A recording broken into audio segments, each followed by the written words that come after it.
ఇది కేవలం సమాచారంగా మాత్రమే భావించండి. వైద్య నిపుణులను సంప్రదించండి. సార్, ఈ మధ్య కాలంలో ఆరోగ్యకరమైన ఆహారం అంటే is it possible to define?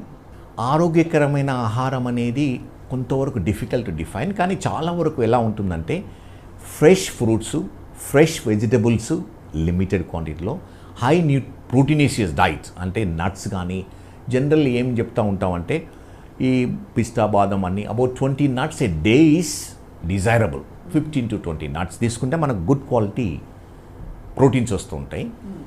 Peanuts కూడా గుడ్ క్వాలిటీ ప్రోటీన్ ఉంటుంది. ఎగ్ వైట్ కానీ జనరల్గా అవాయిడ్ చేయవలసిన ఏంటి, specially after certain age, 2 things, sugar and salt, which are very అంటే makes everything very tasty. So you have to give up after certain age sugar and salt. దానివల్ల ఏమవుతుందంటే మనకు mainly diabetes రాదు, ఈ యాక్టివిటీస్ ఎఫెక్ట్ కావు చాలా వరకు.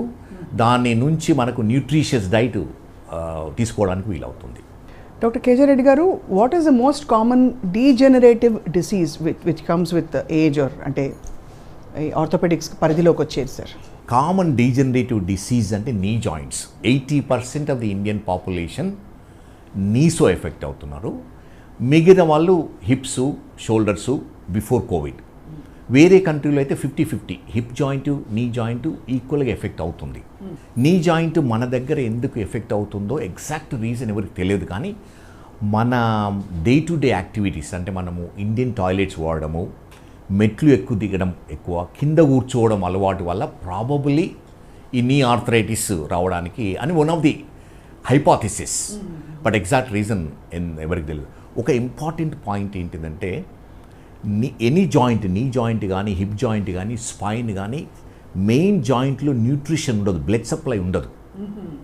Joint ఫ్లూయిడ్లో ఉన్న న్యూట్రియంట్సే జాయింట్కు సప్లై చేయాలి, ఆర్టికులర్ కార్టిలేజ్కు. అది కంప్లీట్గా రెస్ట్ ఉంటే ప్రెషర్ వేరియేషన్ ఉండకపోవడం వల్ల పంపు కాదు. సో మనం నడుస్తున్నప్పుడు ప్రెషర్ వేరియేషన్ వల్ల ఏమవుతుందంటే జాయింట్ ఫ్లూయిడ్లో ఉన్న న్యూట్రియంట్స్ సర్ఫేస్లకు పంప్ అవుతాయి, దానివల్లనే న్యూట్రిషన్ వస్తూ ఉంటుంది. అది చాలా ఇంపార్టెంట్. అందుకని physical activity, any kind of activity, walking కానీ, cycling, swimming, any kind of activity is important for joint nutrition. Specially ఎవరిలో అంటే ఎర్లీ ఆర్థరైటిస్ వచ్చిన వాళ్ళు చాలామంది ఏమంటారు, సార్ మేము డాక్టర్ దగ్గరికి వెళ్ళాము, అరిగిపోయిందని చెప్పారు, కొంచెము మీరు నడవకూడదని చెప్పారు. అది వెరీ బ్యాడ్ అడ్వైస్. నార్మల్ పాపులేషన్కే న్యూట్రిషన్ చాలా ఇంపార్టెంట్. ఎవరికైతే ఎర్లీ ఆర్థరైటిస్ ఉందో న్యూట్రిషన్ ఎక్కువ అవసరం ఉంటుంది. అందుకని వాళ్ళు కొంచెం కష్టపడినా ఎక్కువ ఎక్సర్సైజ్ చేయవలసి ఉంటుంది. చాలా చాలా కీలకమైన పాయింట్ సార్ ఇది.